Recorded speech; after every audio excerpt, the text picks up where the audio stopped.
மக்களே குடலுக்கு அரைச்சி வச்சுருந்தேன், கொஞ்சம் மிளகுடி எடுத்து வச்சுருக்கோம், அதுவும் அதில் போட்டோம். ஃபஸ்ட்லேருந்து ரத்த பொரியல் மக்களே ரத்த பொரியல் செய்ய போகிறோம். பாருங்கள், வெங்காயம், பச்சை மிளகாய், தக்காளி ஒன்று எல்லாம் போட்டு வதக்கிட்டு இருக்கோம்.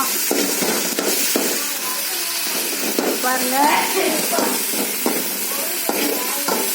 2 பச்சை மிளகா, 2 பெரிய வெங்காயம், தக்காளி ஒன்று, கொஞ்சம் மிளகு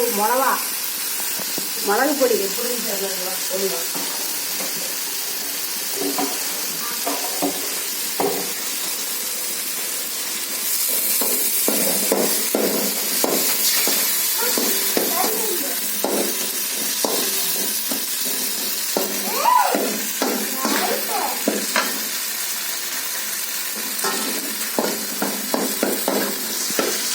பாருங்க, இப்போ உப்பு மஞ்சள் பொடியெல்லாம் போட போகிறேன்.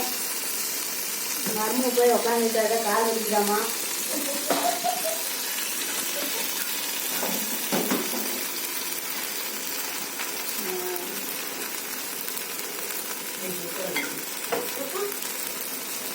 உப்பு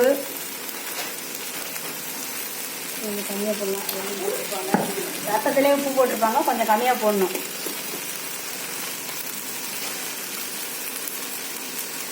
மஞ்சள் தூள்,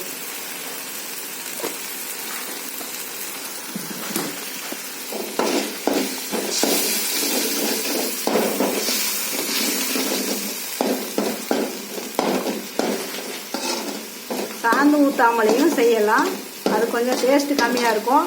சாந்து ஊற்றி செஞ்சோம்னா கொஞ்சம் நல்லாயிருக்கும்.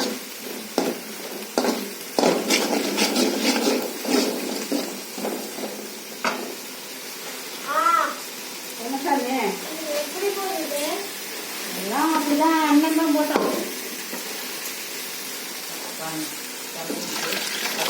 மக்களே ரத்தத்தை ஊற்றியாச்சு.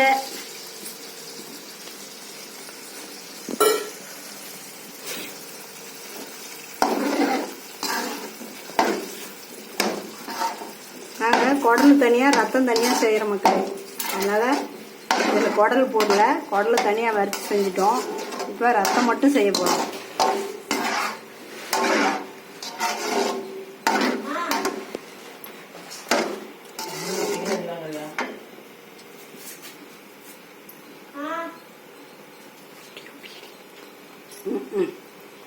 லைவ் வரல மை.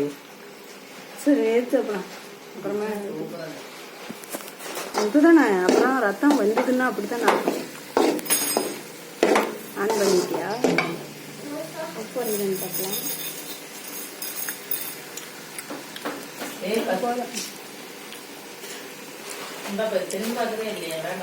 கொஞ்சம் காரம் அடிக்கல. பச்சை மிளகாய் எத்தனை போட்டா? 2. அதான் காரம் கொஞ்சம் அடிக்கல.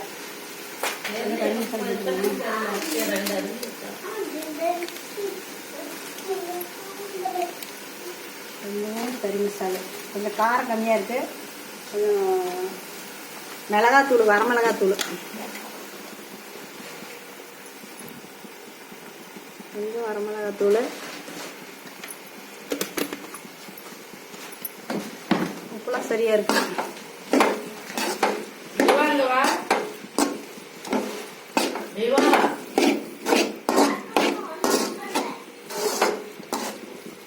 பாத்ரூம் தான் போவே சாமி ஒண்ணுக்கு.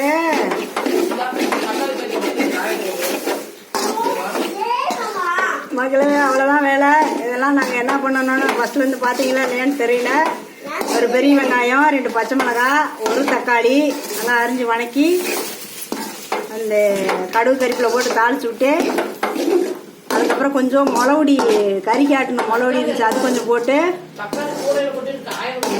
எல்லாம் போட்டு வணக்கி விட்டு பொரியல் பண்ணிட்டோம். கொஞ்சம் தேங்காய் திருவி போட்டு இறக்கிடுவோம் மக்களே.